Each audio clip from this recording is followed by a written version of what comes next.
Well, the nominations are out for the 93rd Annual Academy Awards. Here to break down some of the top picks is our good friend Eric Raddatz. He's joining us from the Sidney and Bernie Davis Arts Center. Eric, what is some of your initial reactions to the nominations this year? Well, first of all, it's exciting anytime you get the Oscar nominations announced, which just happened within the hour, which is amazing because I'm just wearing this tux because I always do because of the Grammy party last night. I stayed up all night just for these Oscars. But mostly what we're seeing is kind of the films that we're expected to see. A lot of good films, and everyone's ready for the Oscars. Best Picture, for example, we saw pretty much what we expected. No Man Land, which was right up there. The Father, Judas and the Black Messiah, Minari, Promising Young Woman, Sound of Metal, and the Trial of the Chicago 7. The couple that were left out that they were thinking that probably would make it would be Ma Rainey's Black Bottom and One Night in Miami. Just a couple to start with Picture. Are you guys pretty excited about the Oscars? I'm sure you are because it's on ABC7 April 25th. I know I'm ready to watch it. I may just wear the tuxedo from today all the way and through April 25th. I'm pumped, Eric. I got to still watch a lot of these films before we see. That's the thing too. Is that this has been such a fascinating year for filmmaking. You know, the pandemic it threw a wrench in so many things. It was kind of difficult to even see some of these movies. Did you have the opportunity to see them all? You know, I haven't seen them all, and I don't think anyone probably has. Maybe a few. But actually, because of the pandemic, more of them are available by streaming. So if you're into streaming and you're streaming your films, a lot less in the theaters. This is probably the first year that I've seen as many as I have, to be honest with you. And for those who don't keep up with all the upcoming films and what's streaming, what's coming out, these Oscar nominations are really just kind of a reminder to say, here's some films that are being awarded and respected within the film industry. And it usually gives people an idea to say, maybe I should start watching some of these films so that when the Oscars award ceremony takes place, I'll be all set and excited. But most have seen some, and the interesting thing about Oscars nominations is that it's a real respect from those in the industry. May not be your favorite film that made it, but that's fine. But there's a lot of work and a lot of excellent filmmaking that you see in the Oscar picks this year. Any guesses who you think is going to win Best Picture out of those nominated right now?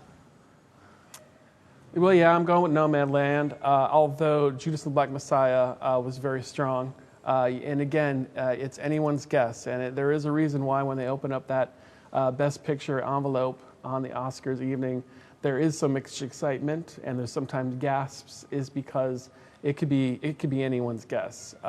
You know, you look at kind of like Best Actor, Best Actress, or a couple more where we saw kind of really excellent picks.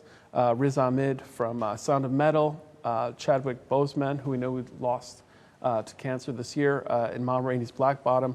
Anthony Hopkins, a strong contender in The Father. Gary Oldman in Mank.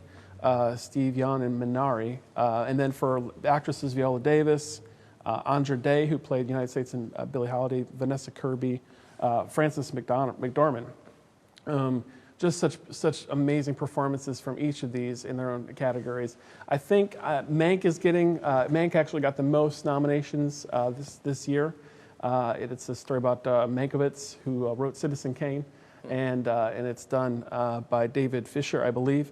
That one's getting a lot of buzz, so we could see Mank. For Best Actor, everyone's thinking it's probably going to Chadwick Boseman. Best Actress, I think it's going to Frances McDormand, but it's anyone's guess. Do you guys have any picks? Can you let me in on some secrets if you have any? I don't know. I mean, you said Anthony Hopkins was nominated, right, for Best Actor? Mm-hmm. So I'm going to put my money on him. Anthony Hopkins. Only because I like Anthony Hopkins. The Father is one of the... I was going to say, I'm kind of like the person sorry. that doesn't know much about the sport. I just like the mascot, so I'm going to cheer for that team. So Anthony Hopkins is my mascot in this race, so I'm going to go with him. Well, that's a good pick. And, you know, actually, The Father is one of, I think, the only films that was nominated that is not quite on streaming yet. I believe it comes to streaming March 24th or 25th. The rest of those you can see on different streaming services. But some of them it's interesting if you're in the streaming service business. Some are on Netflix, some are on Hulu if you have a subscription on HBO Max, and some are still available for video on demand Some are $19 to rent or buy or purchase. So if you're interested in seeing some of these films, some will be in your regular subscription services, and some will be ones that you have to reach out for. But stellar performances. If you're not sure what to watch, and it's from now until April 25th, when you watch the Oscars on ABC7 here in Southwest Florida, definitely pick some of these films that were nominated today and check them out. I think Frances McDermott, at least for lead actresses, in everything that I've seen her in, she is just superb. That's Nomadland, or Nomadland. Yeah. Nomad, yeah, it's great. So it's a picture. So she plays the role of a woman who loses it all in the recession back in 2008 and 9, and becomes a van dweller and joins a community of people who live in. And it's a great look, really wonderful cinematography. She could play, you're right, almost any role.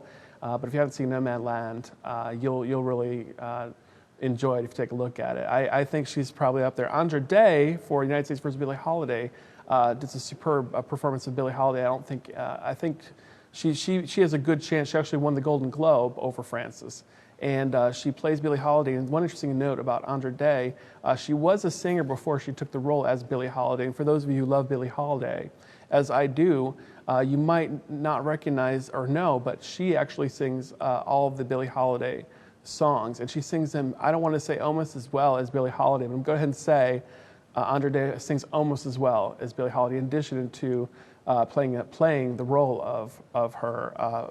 Kind of a difficult film at times to see, but her performance is stellar. So if you're gonna put my money, you're gonna vote Frances, Greg, I'll vote Andra. We'll bet a cup of coffee or something. Okay, perfect. Cup of coffee, bottle of bourbon, however you want to do it. Bourbon. You're raising the odds, so I'll take the bourbon for the best pick. I'll go best pick Nomadland if you want to bet me on that, if we're going bourbon. Okay, sure, why not? Oh, okay. Who do you have? I don't know. I don't know, Eric. I don't know what I'm talking about. But if a bottle of bourbon's on the line, I better study. All right, my friend, always good to see you. I'm sure we'll check back in with you shortly once we finally see who wins these things. All right, good to see you, man. Looking forward to it. See ya. All right.